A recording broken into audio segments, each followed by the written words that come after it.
तो दोस्तों, क्या आप भी क्लास 10th में स्टडी कर रहे हैं और आप भी बिहार मैट्रिक बोर्ड परीक्षा 2025 का एग्जाम देने वाले हैं, तो आज का जो यह वीडियो है मेरे भाई, यह आपके लिए बहुत ही ज़्यादा इंपॉर्टेंट है, क्योंकि आज के इस वीडियो में हम लोग आपदा प्रबंधन के टॉप 5 सब्जेक्टिव क्वेश्चन है। आप तो जानबे ना करते हैं कि 2025 बोर्ड के एग्जाम में या किसी भी साल आपदा प्रबंधन से 10 नंबर का क्वेश्चन आता है, और उसी 10 नंबर में से आज का जो यह वीडियो है, इसमें से हम 5 सब्जेक्टिव क्वेश्चन बताने वाले हैं, जिसमें से आपका 1 या 2 सब्जेक्टिव क्वेश्चन जरूर मिल जाएगा, सिर्फ 5 क्वेश्चन में। तो समझिए आपकी यह वीडियो जो है, यह आपके लिए कितना ज़्यादा वीवीआई है।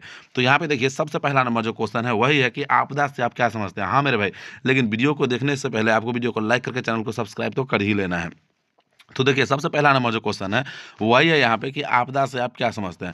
और यह क्वेश्चन देखिए, आपकी 2012 में भी पूछा गया है, 2016 में भी पूछा गया है, 2019 में भी पूछा गया है, और इस बार के बोर्ड एग्जाम के लिए भी बहुत ही ज़्यादा वीवीआई है। जैसा कि आप देख सकते हैं स्क्रीन पर हम नोट कर दिए हैं कि यह क्वेश्चन इस बार के एग्जाम के लिए भी बहुत ही ज़्यादा वीवीआई है मेरे भाई। तो आप वीडियो को पूरा देखिएगा, एक एक क्वेश्चन को देखिएगा, पाँचों क्वेश्चन को देखिएगा, और उसका नोट जरूर तैयार कर लीजिएगा, ठीक है। तो सबसे पहले हम लोग इसको जानते हैं कि आपदा से आप क्या समझते हैं। तो आपदा होता क्या है, आप सुनते होंगे कि आफत पड़ गेलो रे, बाढ़ आ गेलो रे, है ना। तो आपदा क्या होता है, तो समझिए इस बात को। कह रहा है कि बहुत ही कम समय में, देखिए आंसर में जो कह रहा है उसे देखिए आप ध्यान से। कह रहा है कि बहुत ही कम समय में अकस्मात्मक घटने वाली ऐसी दुर्घटनाएं जिनका तत्काल प्रभाव पर्यावरण, प्राकृतिक संपदा, मानव जीवन एवं संपत्ति पर पड़े तथा जिससे जान माल की अपार क्षति हो, आपदा कहलाती है। तो डेफिनेशन आप देख लीजिए, इसका डेफिनेशन क्या है एक बार और समझ लीजिए।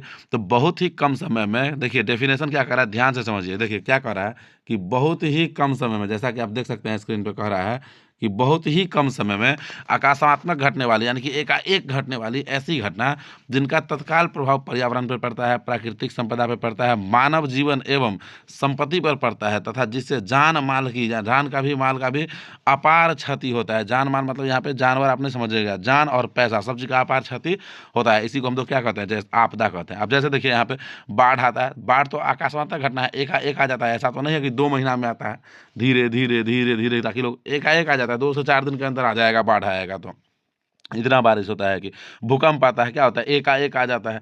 सड़क दुर्घटना एकाएक हो जाता है। तो ये सब क्या है, आपदा है।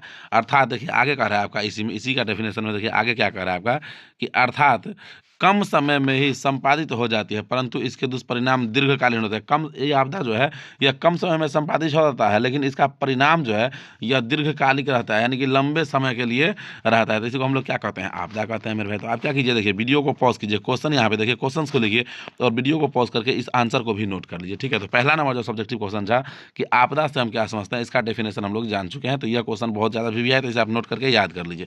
अगला क्वेश्चन देखिए, आपदा का ही 2 प्रकार होता है।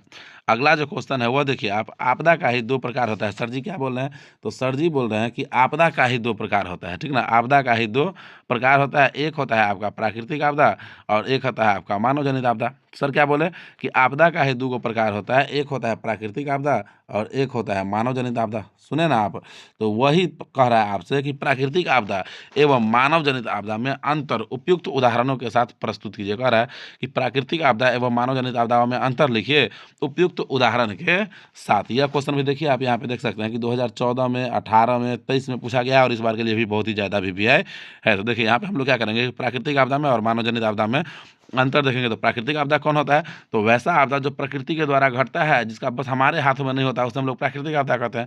अब मानव जनित आपदा है जो मानव के, मनुष्य के गलतियों के कारण घटता है, उसे हम लोग मानव जनित आपदा कहते हैं। देखिए यहाँ पे उत्तर।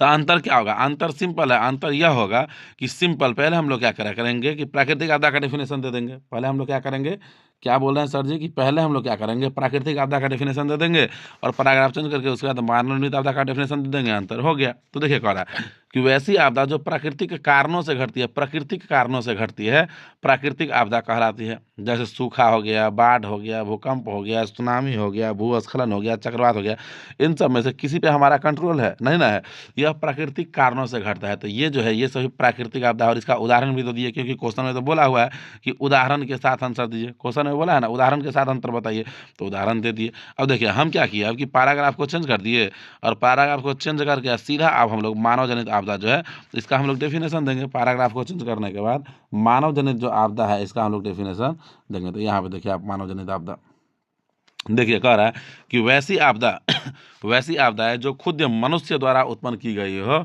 वैसी आपदा जो खुद मनुष्य द्वारा उत्पन्न की गई हो, वैसी आपदा जिसका उत्तरदायी मनुष्य हो, उसे मानव जनित आपदा कहते हैं।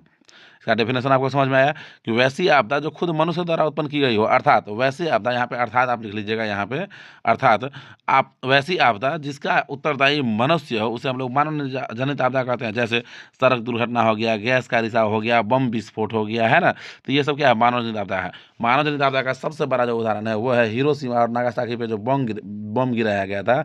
आज भी वहाँ के बच्चे उस बम के प्रभाव से नंगरा लूल्हा पैदा होते हैं, वो शहर के बच्चे। ठीक है, तो ये सब आपका जो है ये हो गया मानव जनित आपदा।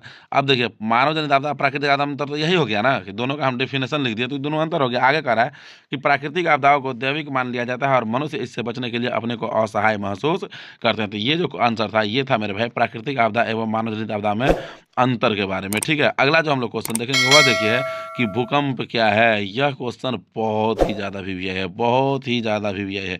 भूकंप क्या है, जल्दी से आप लोग बता दीजिए, क्या इसका आंसर आप लोगों को पता है कि भूकंप क्या है? आप लोग अपने कोचिंग में ऑफलाइन जो आप लोगों का कोचिंग है, तो ऑफलाइन कोचिंग में आप लोग इसका आंसर याद किए हैं कि भूकंप क्या है, इससे बचाव के किन्हीं 3 उपायों का उल्लेख करें। भूकंप से बचाव का तो आप लोग बता देंगे कि भूकंप का बचाव कैसे होने वाला है। मुझे 100% विश्वास है कि भूकंप के बचाव के बारे में आप लोग बता देंगे, इसका हमें 100% विश्वास है। ठीक है ना, तो ये क्वेश्चन हो गया कि भूकंप क्या है, इससे बचाव के किन्हीं 3 उपायों के लिखे थे। सबसे पहले हम लोग समझेंगे कि भूकंप क्या है, उसके बाद बचने का उपाय देखेंगे। यह क्वेश्चन भी देखिए कितना ज़्यादा वीवीआई है। तो देखिए इसका आंसर क्या हो जाएगा, कह रहा है देखिए यहाँ पे कह रहा है कि धरती में उत्पन्न तरंगे, क्वेश्चन देखिए आंसर देखिए कह रहा है कि धरती में उत्पन्न तरंगे चट्टानों में कंपन उत्पन्न करती है। कह रहा है कि धरती में उत्पन्न धरती में उत्पन्न ऊर्जा जो होता है वह तरंग चट्टानों में कंपन उत्पन्न करती है।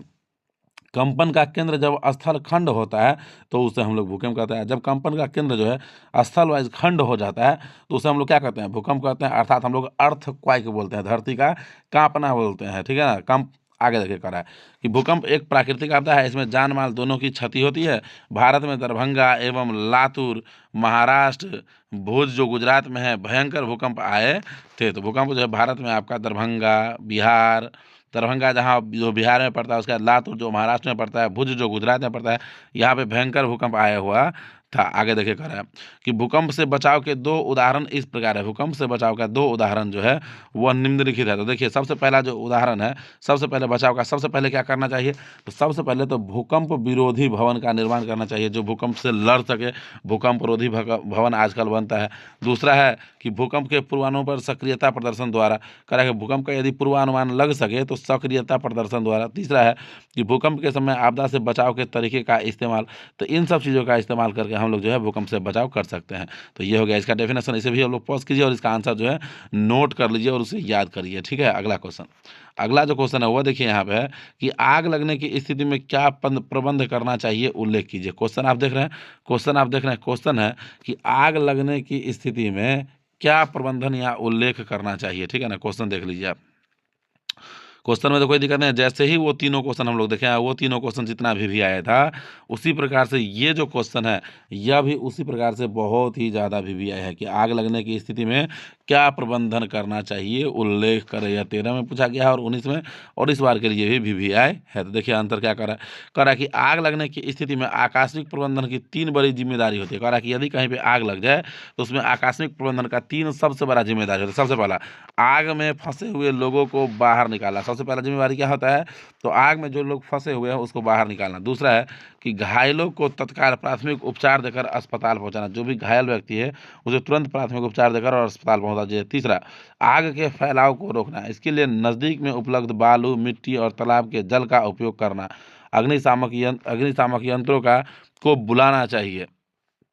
आगे देखिए कह रहा है कि आग के समय यदि व्यक्ति छत के ऊपर फंसा हो तो उसे बाहर से सीढ़ी लगाकर उतारने का कार्य, या फिर हेलमेट या अग्नि प्रतिरोधक फायर रेसिस्टेंट जैकेट पहनकर उसे बाहर निकालने का कार्य करना चाहिए। ये सब हो गया आग से बचाव का उपाय। कह रहा है कि यदि कहीं पे आग लग जाए तो उस स्थिति में क्या प्रबंध करना चाहिए। तो सबसे पहला प्रबंध क्या बोला है आपको कि आग में फंसे हुए लोगों को बाहर निकालिए। दूसरा, घायलों को तत्काल प्राथमिक उपचार देकर अस्पताल पहुंचाइए। तीसरा, आग के फैलाव को रोकना। इसके लिए नज़दीक में उपलब्ध बालू, मिट्टी, तालाब के जलों का उपयोग करना। अग्निशामक यंत्रों को बुलाना चाहिए। आग के समय यदि व्यक्ति छत के ऊपर है फंसा है तो सीढ़ी लगाकर उतारने का कार्य करना चाहिए, या फिर हेलमेट या अग्नि प्रतिरोधक फायर रेसिस्टेंट जैकेट पहनकर उसे बाहर निकालना चाहिए। ये हो गया चौथा क्वेश्चन।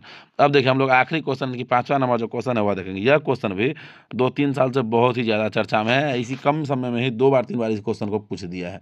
ठीक है ना, देखिए क्वेश्चन है कि भूकंप के केंद्र एवं अधिकेंद्र के बीच अंतर स्पष्ट कीजिए, यह है क्वेश्चन। तो देखिए इसका आंसर क्या हो जाएगा। तो सबसे पहले तो हम लोग जानते हैं कि भूकंप का केंद्र क्या है, उसके बाद हम लोग जानेंगे अधिकेंद्र के बारे में। सबसे पहले केंद्र बोला है तो केंद्र ही जानेंगे ना। तो देखिए कह रहा है कि भूकंप का वह भाग जहाँ चट्टान टूटने की प्रक्रिया आरंभ होती है। क्वेश्चन है कि भूकंप का वह भाग जहाँ चट्टान टूटने की प्रक्रिया आरंभ होती है, भूकंप का केंद्र कहलाता है। भूकंप केंद्र ही भूकंप का उत्पादित स्थान है। कह रहा है कि भूकंप का वह भाग जहाँ पे चट्टान टूटने की प्रक्रिया शुरू ही होती है, उसे हम लोग भूकंप का केंद्र कहते हैं। भूकंप केंद्र ही भूकंप का उत्पादित स्थान है। अब आगे हम लोग क्या देखेंगे, जिसे हम लोग पॉइंट ऑफ ओरिजिन भी बोलते हैं। अब आगे हम लोग देखेंगे इसी में कि भूकंप का अधिकेंद्र बोला है ना, कि भूकंप का केंद्र और अधिकेंद्र के बारे में बताइए। तो अभी अब जो हम लोग देखेंगे वह देखेंगे भूकंप का अधिकेंद्र। तो देखिए इसमें क्या कर रहा है, कह रहा है कि भूकंप केंद्र से धरती पर अनुलंब भूकंप अधिकेंद्र कहलाता है। भूकंपीय तरंगों का पहला झटका अधिकेंद्र पर ही लगता है। अधिकेंद्र से जैसे जैसे दूरी बढ़ती जाती है वैसे वैसे भूकंप का प्रभाव घटता जाता है। ये हो गया अधिकेंद्र का डेफिनेशन। तो कमेंट करके बताइए कि आपको यह वीडियो कैसा लगा है। वीडियो अच्छा लगा तो वीडियो को लाइक करके चैनल को सब्सक्राइब कर लीजिए, और कमेंट में यह भी बताइए कि आपको अगला किस चैप्टर का subjective most VVI subjective question चाहिए। तो ये भी कमेंट करके बताइए कि सर फन्ना चैप्टर का सब्जेक्टिव क्वेश्चन बना दीजिए वीवीआई, तो वही बनेगा मेरे भाई, ठीक है। क्योंकि यहाँ वही बनता है जो बच्चे डिमांड कर रहे हैं, इसलिए आप लोग वीडियो को लाइक करके चैनल को सब्सक्राइब कर लीजिए, ठीक है। चलिए मिलते हैं हम लोग फिर से किसी नेक्स्ट वीडियो में और नए टॉपिक के साथ मेरे भाई। तब तक के लिए जय हिंद, जय भारत, जय बिहार। आ जँ यदि अहाँ सब मिथिला से छी तो जय मैथिल से हो।